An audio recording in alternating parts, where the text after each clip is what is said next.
It's interesting you talk about therapy. I've only had I think when Christopher died, I think I had some I did have bereavement therapy, and I've never fancied it again because I've got this thing about controlling your thoughts and not thinking about negative things, and that if you do think about them, it feeds them, so that sort of makes it worse actually. So I'm very good at dismissing thoughts from my head. That's interesting. And is it just as simple as saying not going there? It's a technique that you have to learn. There's a number of books by Richard Carlson, which I'm always banging on about, but that's how I've lived my life. And so this all comes from here. It's sort of mindfulness. It's sort of living in the moment. But he's quite anti-therapy. This is so interesting because I think two things. One I'd say is, my question would be, is there a fine line between saying I'm not going there with that negative thought, and the other side of that, which is I'm ignoring something I might need to have a look at to process it? Do you ever wonder that? I've had the conversation before with psychotherapist friends. It's exactly what they'd say, that you're not facing up to it and you're not dealing with it.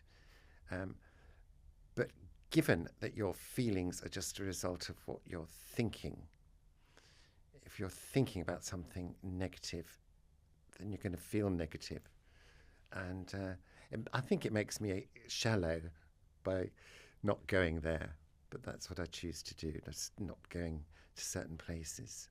I think it's really interesting and really commendable, because I think so often we can all fall into a pit of negative thinking, which usually results in us going into some sort of victim state where we feel like the world's against us or other people are massively against us, and that might be true in some cases, but I think a lot of the time we create that dynamic between us and the world, or us and other people, or and you create it and you learn it probably. Yeah. If you look at how children behave, they tend to move on very quickly, and they tend not to hang on to thoughts. They might have an upset and a scream, and then a minute later they'll be running around thinking about something else. Yeah. Because they let the thought go.